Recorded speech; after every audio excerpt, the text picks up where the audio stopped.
Hello everyone. Dear students, today I will discuss about the pedigree analysis, which is the last topic of fifth chapter, right? Principle and inheritances. So we will discuss about the what is pedigree, है ना? Pedigree analysis क्या होता है? तो पहले हमें पता होना चाहिए कि pedigree क्या है? What is pedigree, right? Pedigree एक family tree होता है, which is passes over generation to generations, right? आप बोल सकते हो which is a family tree, right? A family tree in which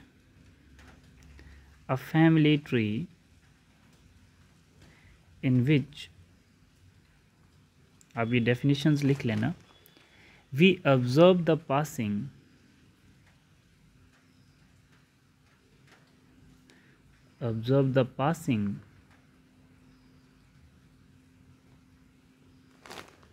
of a particular traits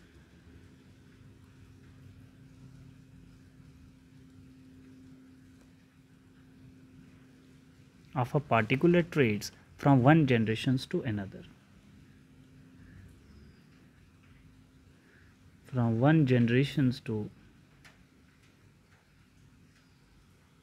another, right? इसका मतलब क्या बच्चे? कोई कैरेक्टर, ठीक है, किसी फीमेल में था, ठीक है, आगे जाके इसकी डाटर और सन में आया. मान लो उसकी डाटर में कैरेक्टर आया, फिर उसी की डाटर बड़ी होकर उसके बच्चों में आया.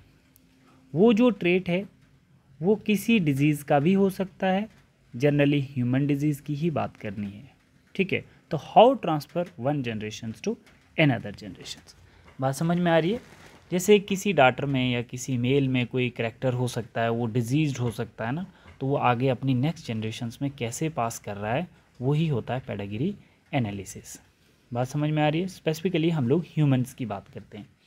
अब इसमें देखिए आप लोग, जैसे फर्स्ट आप लोग इसमें देखें कि how can differentiate, right, of disease from mother और father transfer to young one. How? According to some symbols, right? कुछ सिंबल्स हैं वो मैं आपको बताऊंगा यहाँ पे. बच्चे कुछ सिंबल्स होते हैं, ठीक है, जो पेडिग्री को एनालिसिस करने में हेल्प करते हैं. मतलब पेरेंट्स से कोई डिजीज़ न्यू यंग वन में कैसे ट्रांसफ़र होती है, राइट? तो जैसे ये जो सिंबल है ये किसको रिप्रेजेंट करता है? ये मेल को रिप्रेजेंट करता है. This one represent to male.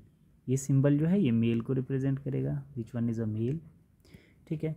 ये जो सिंबल होता है ये फीमेल को रिप्रेजेंट करता है, ठीक है बच्चे. अब इनके बीच में एक लाइन होगी, ठीक है, जिसको हम लोग क्या बोलेंगे? मेटिंग. ये दोनों अगर आपस में जुड़े होंगे तो ये क्या करेंगे? मेटिंग करेंगे, मेट करेंगे to each other, male and females, ठीक है. दोनों सेपरेट हैं, ठीक है, बट क्या है? फील्ड हैं. ये भी अगर फील्ड है और ये भी फील्ड है तो क्या है? मेल और फीमेल दोनों इंडिविजुअल्स क्या हैं? डिजीज्ड हैं. फीमेल एंड मेल जो हैं वो कैसे हैं? डिजीज्ड हैं, सेक्स जो है अनस्पेसिफाइड है. इसका जो सेक्स है वो अनस्पेसिफाइड है,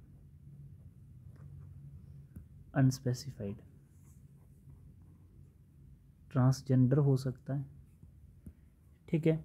फिर अगर हम लोग यहाँ पर मेल और फीमेल के बीच में दो लाइंस, यहाँ पर हमने दो लाइन लगाई हैं, तो इन दोनों लाइंस को हम बोलते हैं mating between.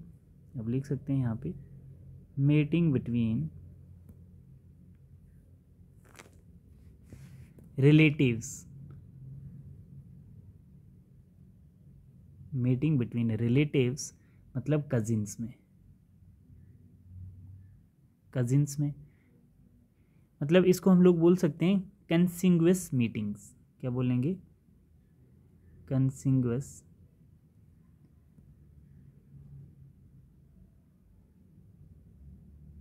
कंसिंग्वस meeting,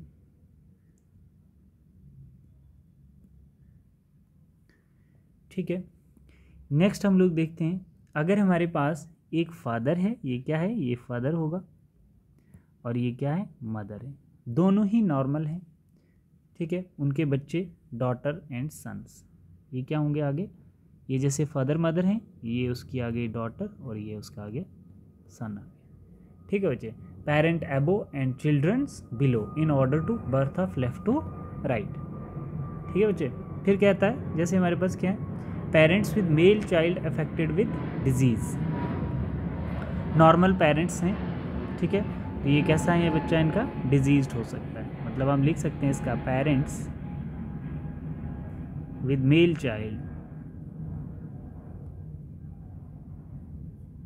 child affected with disease,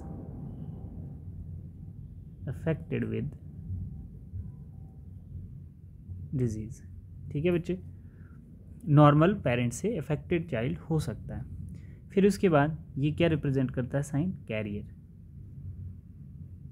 जो सिर्फ फीमेल ही हो सकती है। फिर उसके बाद मेल और फीमेल्स, मतलब ये डेथ हो जाए जब, तो वो मेल भी हो सकता है और फीमेल भी हो सकती है। और ये जो है साइन 2 लाइनें बीच में है, तो इट मीन्स डाइवोर्स्ड होगा कपल, डाइवोर्स्ड। ठीक है बच्चे, तो ये कुछ इंपॉर्टेंट साइन एंड सिंबल्स हैं जो आपको याद होने चाहिए, जो हमें आगे जाके पेडिग्री चार्ट में हेल्प करेंगे to determine the disease transfer from parent to progeny, right. जैसे बच्चे अब हम देखेंगे types of inheritance patterns, types of inheritance pattern, types of inheritance pattern. कितने टाइप का होता है हमारे पास इनहेरिटेंस पैटर्न, 2 टाइप का होता है, हम लोग शुरू से ही पढ़ते आए। एक हमारे पास क्या रहता है, ऑटोसोमल,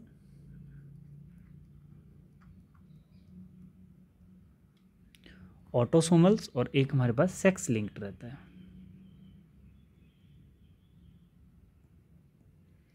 ठीक है बच्चे, मतलब सेक्स लिंक्ड का एक्स क्रोमोसोम्स पे अगर म्यूटेशन होता है तो ये कैसे होते हैं, ऑटोसोमल्स कैसे होते हैं आपको पता है, 22 पेयर क्रोमोसोम्स जो होते हैं वो कैसे होते हैं, ऑटोसोमल्स होते हैं, ऑटोसोमल्स। इन पे अगर कोई डिसऑर्डर आता है तो उसको हम क्या बोलते हैं, autosomal inherent disorder. Sex linked it means 23rd chromosomes, सभी बच्चे जानते हैं, एक्स पे म्यूटेशंस अगर होती है। ऑटोसोमल फर्दर 2 टाइप का होता है, ऑटोसोमल्स में भी डोमिनेंट ऑटोसोमल हो सकता है और रिसेसिव ऑटोसोमल डिसऑर्डर हो सकता है, डोमिनेंट, ठीक है, और रिसेसिव हम लोगों ने पहले भी पढ़ा है। और सेक्स लिंक्ड में भी डोमिनेंट और रिसेसिव हो सकता है।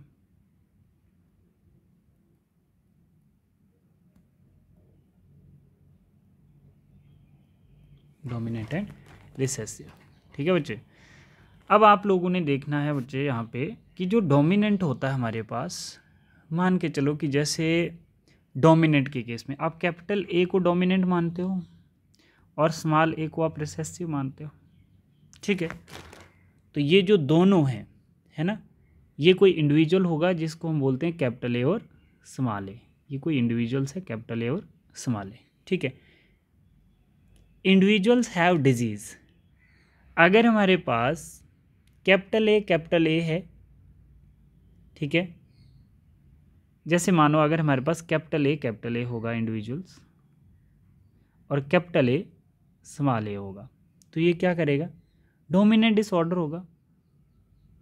अगर इंडिविजुअल्स हमारे पास कैपिटल ए या कैपिटल ए स्मॉल ए होगा तो वो क्या कहलाएगा, डोमिनेंट डिसऑर्डर। मतलब वो क्या करेगा, डोमिनेंट डिसऑर्डर शो करेगा। और अगर इंडिविजुअल्स के पास, तो रिसेसिव क्या होगा, रिसेसिव हमारे पास होगा स्मॉल ए। ठीक है, तो ये जो है हमारे पास रिसेसिव होगा। तो रिसेसिव डिसऑर्डर को अपने आप को एक्सप्रेस करने के लिए क्या चाहिए, 2 स्मॉल ए चाहिए। ठीक है, तो अब ये क्या, डोमिनेंट डिसऑर्डर, मतलब अगर हमारे पास कैपिटल ए इंडिविजुअल्स है या capital A small A individuals है तो वो डोमिनेंट डिसऑर्डर होगा। और अगर हमारे पास स्मॉल ए है तो वो क्या कहलाएगा, रिसेसिव डिसऑर्डर कहलाएगा। मतलब let assumes dominant have capital A and recessive small A and individuals है कैपिटल ए स्मॉल ए। अगर इसमें बीमारी काज हो रही है तो डोमिनेंट है, ठीक है। अगर इसमें कैपिटल ए स्मॉल ए में बीमारी काज हो रही है तो क्या है, ये डोमिनेंट है ना, स्मॉल ए का कैरेक्टर एक्सप्रेस नहीं होगा। अगर डिजीज़ काज नहीं हो रही है तो रिसेसिव है। अगर डिजीज़ इसमें काज नहीं हो रही है तो क्या होगा, रिसेसिव। बात समझ में आ रही है? मतलब रिसेसिव के लिए आपको दो एलील्स एक जैसे चाहिए, स्मॉल ए। तो डोमिनेंट बीमारी काज करने के लिए कैपिटल ए स्मॉल ए चाहिए। तो रिसेसिव बीमारी तभी शो होगी जब आपके पास स्मॉल ए होगी। ठीक है बच्चे, ये बात समझ में आ गई आपको? ठीक है, तो इसमें आप लोगों ने देखना है कि पेडिग्री एनालिसिस क्या होता है। जैसे अगर मैं आपको एक एग्जांपल बता देता हूँ, ठीक है। एग्जांपल में हम लोग क्या लेते हैं, first example of pedigree. Example पे जाने से पहले आपको ये पता होना चाहिए कि डोमिनेंट के केस में भी देखो यहाँ पर क्या होगा, x.x, तो ये डोमिनेंट डिसऑर्डर होगा, ठीक है ना। अगर x लिंक्ड एक भी x पे शो हो रहा है ना, तो वो डोमिनेंट है। बट इसके केस में अगर इसको अपनी बीमारी एक्सप्रेस करनी है तो दोनों को अफेक्टेड शो करना पड़ेगा, ठीक है। तो अब हम लोग एग्जांपल देखते हैं इस बच्चे। आपकी पहली एग्जांपल है पेडिग्री एनालिसिस की। जैसे हमारे पास क्या है कि आप सिंबल समझते हो, एक मेल है और एक फीमेल है। मतलब मानो ये क्या है हमारा, ये फादर है ना, मान के चलो ये हमारा फादर है और ये क्या है, हमारी मदर है, ठीक है। तो अब इनके पास कैसे जीन होंगे जिससे इनकी चारों ही प्रोजनीज क्या हैं, नॉर्मल हैं। बात समझ आ रही? तो इसका मतलब हम बोल सकते हैं कि ये जो है डोमिनेंट होंगे, है ना। डोमिनेंट का मतलब इसका क्या है, कैपिटल ए, ठीक है, और इसका क्रॉस किया होगा स्मॉल ए से, तो ये डोमिनेंट डिसऑर्डर शो करेगा, ऑटोसोमल डोमिनेंट डिसऑर्डर शो करेंगे। अगर ऐसे पेरेंट्स हैं, ऐसा हमारा पेडिग्री चार्ट आ रहा है, तो इसका मतलब डोमिनेंट डिसऑर्डर होगा। कैसे, जैसे हमारे पास इसका क्रॉस करेंगे तो कैसा आएगा, capital A small A, capital A small A, capital A small A, capital A small A. तो मतलब क्या है, capital A small A, capital A small A. तो डिजीज़ शो करने के लिए हमारे पास कैसा होना चाहिए था, स्मॉल ए, ठीक है। बट ऐसा तो हुआ नहीं, क्योंकि यहाँ पर क्या हुआ, जो कैपिटल ए है उसके साथ एक स्मॉल ए। तो मतलब जैसे हमारे पास ये डोमिनेंट डिसऑर्डर कैसे हैं, जो अगर डोमिनेंट डिसऑर्डर शो करना है तो ये आना चाहिए कैपिटल ए और कैपिटल ए स्मॉल ए। अगर रिसेसिव डिसऑर्डर तो मतलब स्मॉल ए। तो अब देखिए इसमें एक और चीज़ मैं आपको बता देता हूँ। मान के चलो कि जैसे ये हमारी फीमेल है, आप साइन समझते हो, तो इसकी मैरिज करवा देते हैं हम लोग, एक मेल से, ठीक है। और नेक्स्ट जो इनकी जनरेशन्स आएगी, तो नेक्स्ट जनरेशन्स में हमने देखा जो गैमेट्स हैं, boy normal,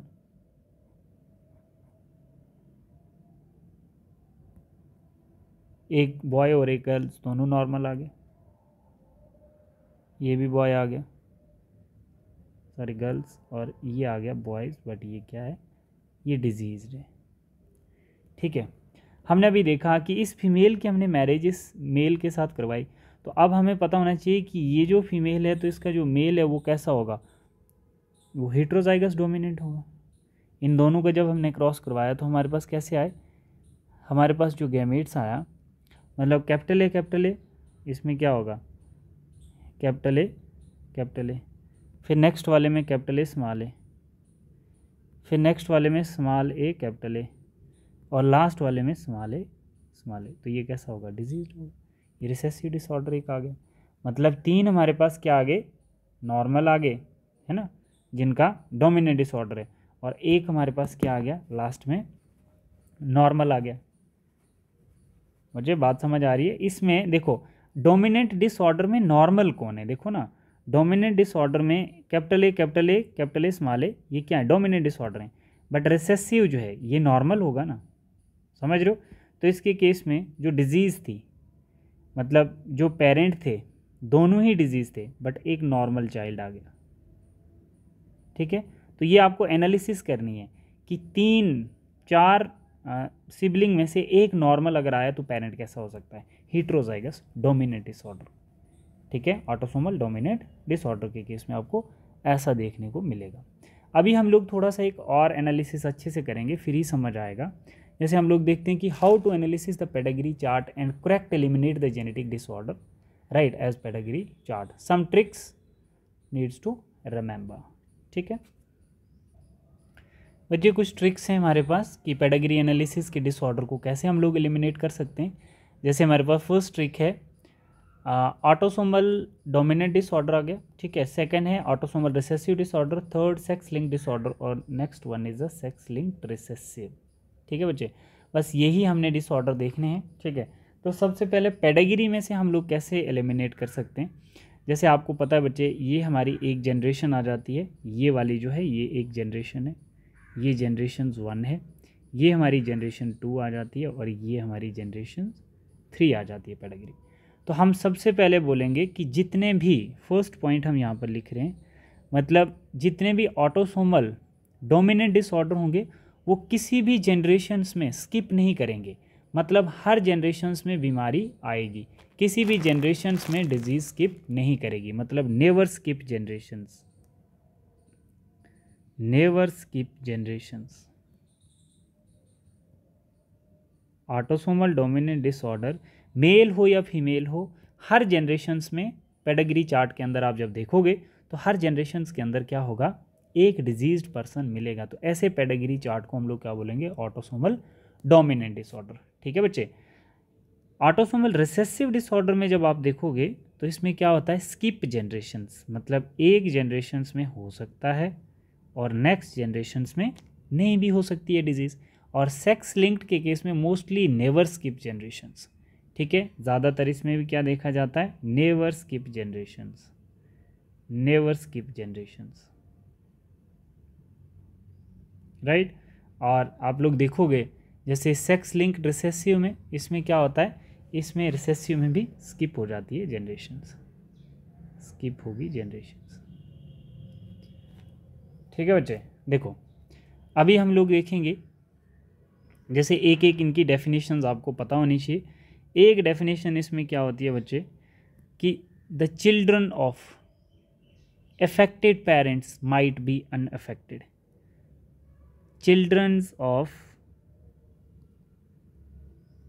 children of affected parent might be unaffected,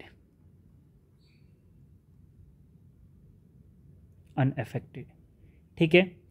इसकी बात समझिए आप, ये कैसे बोल रहा है, इसका कहने का मतलब है कि चिल्ड्रन ऑफ अफेक्टेड पेरेंट, जो चिल्ड्रन है उनके अफेक्टेड पेरेंट से क्या होगा, children of affected parent might be unaffected, बच्चे आगे अनअफेक्टेड आ सकते हैं। तो मैंने बच्चे आप लोगों को अभी पहले हमने समझा था, देखो जैसे हम अगर पेरेंट्स लेते हैं कैसे, सिंपल आप देखिए, एक जैसे हमारे पास ये क्या आ गया, ये मेल आ गया, ठीक है, और इसका मैरिज करवा देते हम लोग इस फीमेल से, बट हैं कैसे, the children of parents affected, कैसे हैं ये, अफेक्टेड पेरेंट हैं दोनों, बट आगे इनके बच्चे जो हैं क्या हैं, अनअफेक्टेड भी हो सकते हैं। एक हमने देखा, मानो जैसे ये गर्ल है, ये कैसी आ गई, अफेक्टेड, ठीक है, मेल जो है वो क्या है, अनअफेक्टेड है। तो अब मैं आपको बताता हूँ कि कैसे हो सकता है कि इनके जो पेरेंट्स हैं वो कैसे होंगे, capital A small A, capital A small A. मैंने आपको अभी पीछे बताया था, देखो यहाँ पर हमने क्या बोला था कि ये जो हैं ये कैपिटल ए, तो यहाँ पर क्या है, 3 डोमिनेंट आ गए ना, डोमिनेंट डिसऑर्डर, ये भी dominant disorder, dominant disorder, dominant disorder, but ये जो एक है ये क्या है, ये नॉर्मल था। ठीक है बच्चे, यहाँ पे साइन पे इंडिकेट करना है ना, तो ये एक नॉर्मल था। अल्फ़ाबेट्स पे इंडिकेट करना, बॉक्स फिलअप्स पे नहीं जाना। कैपिटल ए स्मॉल ए का मतलब ये क्या है, डोमिनेंट डिसऑर्डर है ना।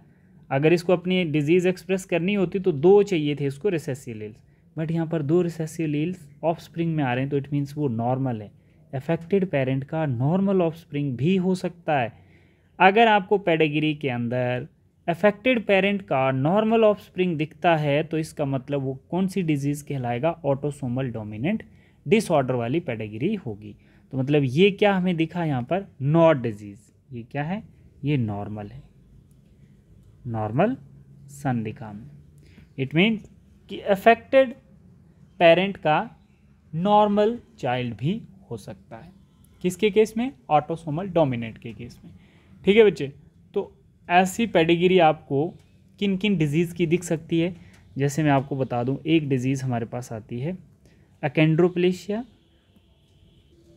ठीक है बच्चे, तो ऑटोसोमल डोमिनेंट डिसऑर्डर कौन कौन से, achondroplasia, Marfan syndromes and neurofibromatosis and Huntington disease, these are the autosomal dominant disorder. तो पेडिग्री में आप लोगों ने क्या क्या ध्यान रखना है, पेडिग्री के अंदर आप देखोगे कि चिल्ड्रन ऑफ अफेक्टेड पेरेंट्स, जो अफेक्टेड पेरेंट के बच्चे होंगे पेडिग्री के अंदर, ये अफेक्टेड पेरेंट है, माइट बी अनफेक्टेड। पेडिग्री में अगर आपको दूसरी जनरेशन में अनफेक्टेड दिखता है तो आपको एलिमिनेट करना है वो कि वो ऑटोसोमल डोमिनेंट डिसऑर्डर हो सकता है।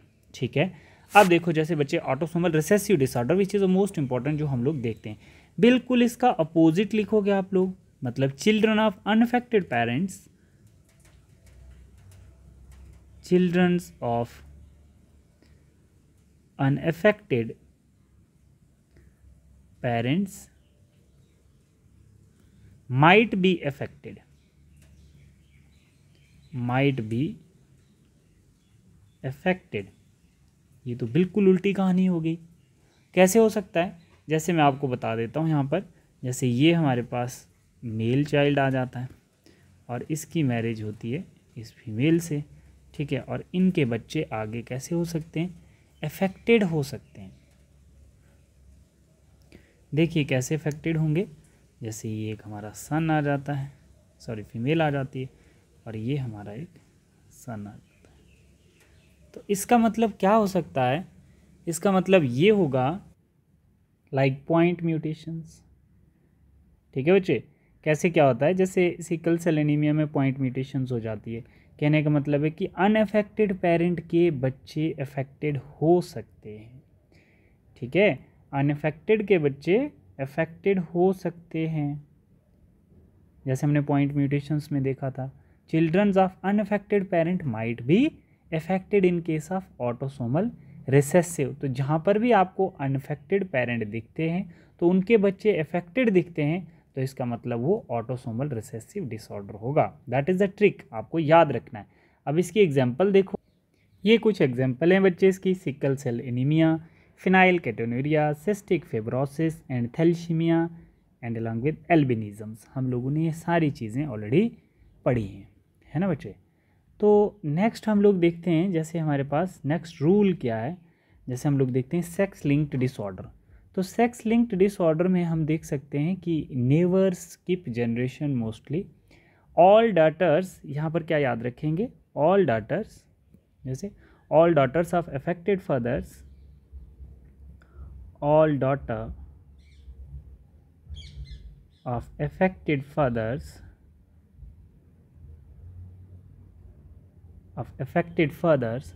will be affected। ऐसे कैसे हो सकता है, इवन की पेरेंट कैसे हो सकते हैं। अब हम लोग यहाँ पर क्या लेंगे, XX, मान के चलो कि फीमेल हमारे पास XY है, XX है, और मेल कैसा है हमारा XY।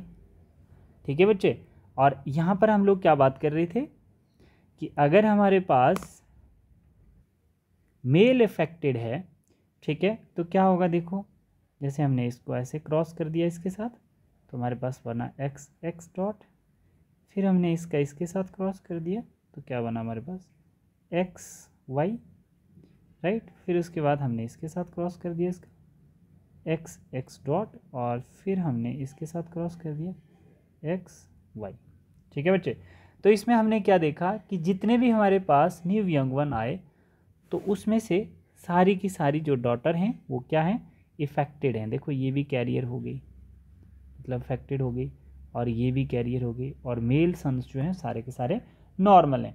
मतलब अगर आपको किसी पेडिग्री में all daughters of affected fathers will be affected, ठीक है, तो डॉटर की जितने भी फादर की जो आगे बेटियां होंगी सारी की सारी अगर आपको अफेक्टेड दिखती हैं तो वो क्या कहलाएगा, मतलब वो हमारा सेक्स लिंक्ड डोमिनेंट कहलाएगा। क्या कहलाएगा?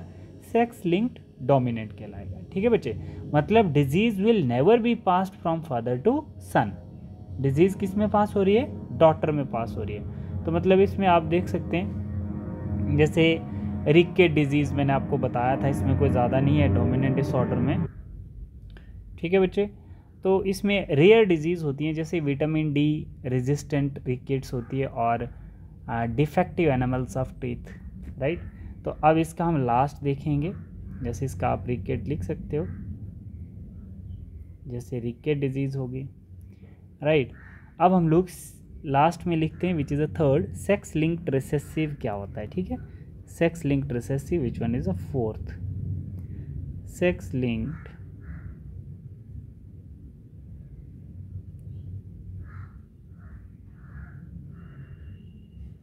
रिसेसिव। सेक्स लिंक्ड रिसेसिव में आपने क्या क्या रूल्स याद रखने हैं, जैसे first, males are more affected than females. पहला norms, males are more affected than females. ठीक है, पेडिग्री चार्ट के अंदर अगर आपको मेल और फीमेल काउंट करने हैं, अगर आपको ज़्यादा मेल अफेक्टेड दिखते हैं, ठीक है, फीमेल्स के कंपैरिजन में, तो वो रिसेसिव लिंक्ड डिसऑर्डर कहलाएगा। एक तो नॉर्म ये याद रखोगे, और सबसे इम्पोर्टेंट सेकंड रूल इसका याद रखना है कि क्रिस क्रॉस इनहेरिटेंस को फॉलो किया जाता है।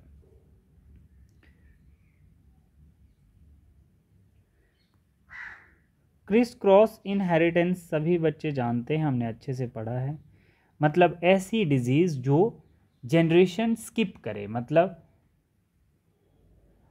एक जनरेशन्स में हो और दूसरी जनरेशन्स में ना आए, मतलब क्रिस क्रॉस पैटर्न को फॉलो करे। मतलब अफेक्टेड फादर, ठीक है, जैसे हमारे पास क्या होगा, अफेक्टेड फादर अगर है, अफेक्टेड फादर से डिजीज जाएगी किस में, कैरियर फीमेल्स में, मतलब फीमेल्स में विच कंसिडर अ कैरियर, और कैरियर फीमेल से डिजीज किस में जाएगी, ग्रैंडसन अफेक्टेड। फिर इसका आगे जो होगा ग्रैंडसन, वो अफेक्टेड होगा। ठीक है, कभी भी बाप से बेटे में नहीं आएगी, बाप से डॉटर में आएगी और डॉटर से बेटे में आएगी। तो ये कौन कौन सी डिजीज़ थी, देखिए जैसे हमारे पास ये डिजीज़ आती हैं, दो इंपॉर्टेंट डिजीज़ थी, एक कलर ब्लाइंडनेस और एक हीमोफीलिया। ठीक है बच्चे, तो ये कुछ ट्रिक्स हैं। अब हम लोग क्वेश्चन सॉल्व करते हैं। ठीक है, कैसे कैसे हमारे क्वेश्चंस आगे बनेंगे, कैसे हम पेडिग्री एनालिसिस को पकड़ेंगे, कैसे हम समझेंगे विच one is autosomal dominant, which one is autosomal recessive, which one is sex linked dominant, which one is sex linked recessive. बच्चे ये एग्जाम्पल है हमारी एनसीईआरटी की, हम लोग कैसे पेडिग्री को एनालिसिस करते हैं। आप लोगों को सिंबल्स तो पता ही हैं। ठीक है, अब मानो कि जैसे हमारे पास अफेक्टेड पेरेंट हैं, ये कैसे हैं, ये फीमेल है और ये मेल है। मतलब अफेक्टेड पेरेंट का अगर हमारे पास अनअफेक्टेड चाइल्ड आता तो उसको हम लोग क्या बोलते हैं, ये अनअफेक्टेड चाइल्ड हैं, तो ये कैसे हैं, अफेक्टेड पेरेंट है, तो इसको हम बोलेंगे ऑटोसोमल डोमिनेंट। आप लोग चेक कर लो एक बारी, इसको क्या बोलेंगे, autosomal dominant disorder, dominant disorder. हमने अभी बताया था, क्या बताया था बच्चे, जैसे हम लोग अभी देख रहे थे, क्या डिफरेंस था, मतलब children of affected parents might be unaffected. Affected parent के चिल्ड्रन कैसे हो सकते हैं, अनअफेक्टेड हो सकते हैं, तो उसको हम लोग क्या बोलेंगे, autosomal dominant disorder. Second question है, unaffected parents children might be affected, it means autosomal recessive. आपको ऐसा पेपर में आएगा, आपको फाइंड आउट करना, ऑटोसोमल रिसेसिव है डिसऑर्डर। ठीक है बच्चे, नेक्स्ट हमारे पास आता है, मतलब पेरेंट क्या है। देखो जैसे हम लोग बोल सकते हैं कि इसको हम लोग क्या बोलेंगे, जैसे ये मेल है तो ये क्या क्या हो सकता है, ये XY हो सकता है, तो ये क्या अफेक्टेड है, और ये फीमेल कैसी हो सकती है, नॉर्मल हो सकती है। ठीक है। तो इससे हमें क्या पता चल रहा है कि इसका जब हम क्रॉस करवाएंगे तो हमारे पास क्या आएगा, एक एक्स एक्स आएगा, ठीक है, एक्स एक्स डॉट और क्या आएगा, एक्स एक्स डॉट, और मेल जो है हमारे पास एक्स वाई, ठीक है, मेल क्या आएगा, एक्स वाई, तो मतलब मेल नॉर्मल आ गया। तो इट मीन्स कि ऐसी कौन सी डिजीज़ थी जिसमें फादर से, अगर फादर बीमार हो तो सारी फीमेल इफेक्टेड हों, इट मीन्स कि sex linked disorder, X linked disorder, sex linked disorder मतलब father disease all daughter disease not son. Next question हम लोग देखेंगे जहां पर हम बोल सकते हैं कि अगर फादर डिजीज्ड है, मानो जैसे ये फादर है, ये डिजीज्ड है, फादर डिजीज है, और अब आगे क्या आएगा, फादर के डिजीज़ होने से क्या होगी, फीमेल कैरियर हो सकती है। ये कैसी है, फीमेल, फीमेल क्या है, कैरियर हो सकती है। बात समझ आ रही है। तो मतलब फादर डिजीज़ है तो मदर कैसी है, नॉर्मल हो सकती है, ठीक है। अब इसकी नेक्स्ट जनरेशन्स में क्या होगा, बेटा बीमार अगर होगा, नेक्स्ट जनरेशन्स, मानो जैसे हमारे पास ये कितनी जनरेशन्स हैं, ये G1 आ गई, ठीक है, ये हमारी G2 आ गई, और ये लास्ट हमारी G3 आ गई, ठीक है। थर्ड जनरेशन्स में हमारा बेटा बीमार आता है, तो ऐसी कंडीशंस को हम लोग क्या बोलेंगे, ठीक है। नेक्स्ट कंडीशंस में हम लोग बोल सकते हैं sex linked recessive disorder, sex linked recessive, जहां पर क्रिस क्रॉस पैटर्न फॉलो होता है, रिसेसिव डिसऑर्डर, ठीक है बच्चे। मतलब डिजीज ऐसी है जो फादर से किस में जा रही है, डॉटर में, और फिर डॉटर से आगे ग्रैंडसन में, मतलब यहाँ पर कौन सा पैटर्न फॉलो हुआ, क्रिस क्रॉस पैटर्न, तो मतलब सेक्स लिंक्ड रिसेसिव डिसऑर्डर, ठीक है बच्चे। देखिए नेक्स्ट क्वेश्चन है जैसे हमारे पास जहाँ पर हम लोग देखते हैं अनअफेक्टेड पेरेंट्स, ठीक है बच्चे।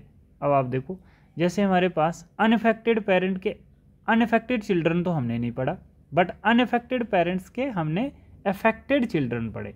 मानो जैसे ये हमारे पास क्या है, ये हमारा अनअफेक्टेड पेरेंट है, ठीक है, मेल और फीमेल अनअफेक्टेड है, और इनका क्या आ गया आगे, अफेक्टेड चिल्ड्रन आ गए, ठीक है। तो अनअफेक्टेड पेरेंट का अफेक्टेड चिल्ड्रन आना, it means recessive, autosomal recessive disorder. क्या है ये, autosomal recessive disorder, autosomal recessive disorder, it means unaffected parent might be affected child. इस पेडागिरी को आप लोग ऐसे एनालिसिस करोगे। नेक्स्ट हम लोग देखते हैं, देखिए जैसे अब देखिए बच्चे, जैसे हम लोगों ने ना क्वेश्चन नंबर 6 में आपकी NCERT की एग्जांपल्स ली हैं, इसमें बोल रहा है कि आपने देखना है कि ये ऑटोसोमल डोमिनेंट है या ऑटोसोमल रिसेसिव है या सेक्स लिंक्ड है। आप लोग सबसे पहले क्या करोगे कि आपने ऐसे पता करना है कि क्या इसमें जनरेशन गैप है। तो आप लोग देखिए कितनी जनरेशन आ रही हैं यहाँ पर, ये एक हमारी G1 आ रही है, ठीक है, जनरेशन 1 है, फिर उसके बाद ये जनरेशन 2 है, और ये फिर हमारे पास जनरेशन 3 है। तो हर जनरेशन्स में आपको डिजीज मिल रहे हैं, तो इसका मतलब ये क्या हो सकता है, डोमिनेंट हो सकता है, रिसेसिव कभी नहीं होगा, ठीक है बच्चे। तो डोमिनेंट है। अब ये सेक्स लिंक डोमिनेंट है या ऑटोसोमल डोमिनेंट है, हमें ये पता करना है। अब हम लोग बात कर रहे थे कि जैसे अनअफेक्टेड पेरेंट्स से, ठीक है, हम लोग बात कर रहे थे कि अफेक्टेड पेरेंट से अनअफेक्टेड चाइल्ड भी आ सकते हैं। तो ये हमारे पास अफेक्टेड पेरेंट हैं, ये देखो जैसे हमारे पास अफेक्टेड दोनों ही पेरेंट्स हैं, और इनके चाइल्ड आगे अनअफेक्टेड भी हो सकते हैं। तो देखो ये जैसे अनअफेक्टेड है, ये अनअफेक्टेड है, बात समझ में आ रही है। अफेक्टेड पेरेंट से अनअफेक्टेड चाइल्ड का आना, तो वो क्या कहलाएगा, ऑटोसोमल डोमिनेंट। क्या कहलाएगा, ऑटोसोमल डोमिनेंट, मतलब अफेक्टेड पेरेंट से अनअफेक्टेड का चाइल्ड आना, both the parents are affected, children might be unaffected, that is known as autosomal dominant. ये क्या कहलाएगा, ये जो पेडिग्री है ये ऑटोसोमल डोमिनेंट है, आपकी NCERT की है, ऑटोसोमल डोमिनेंट।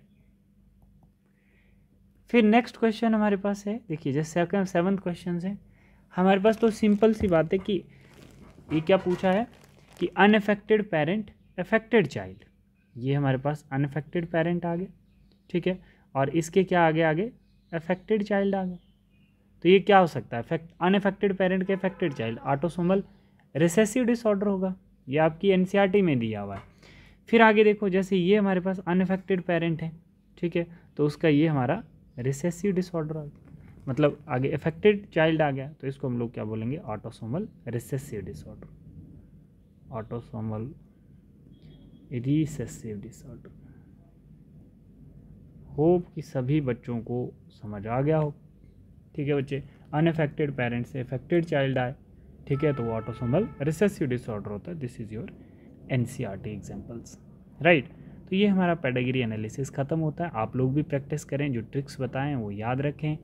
मतलब पेरेंट्स अगर दोनों ही अफेक्टेड हैं तो चिल्ड्रन अनअफेक्टेड आने के चांसेस हैं, तो वो क्या कहलाएगा, रिसेसिव। अगर पेरेंट्स दोनों ही अफेक्टेड हैं और चिल्ड्रन अनअफेक्टेड आए तो वो क्या कहलाएगा, डोमिनेंट। जहाँ पर जनरेशन स्किप करेगी वो रिसेसिव, जहाँ पर हर जनरेशन में डिजीज़ आएगी तो वो डोमिनेंट। तो आप लोग देखिए, हेल्प होगी आपको, वीडियो अच्छे से देखें सभी बच्चे। Thank you class.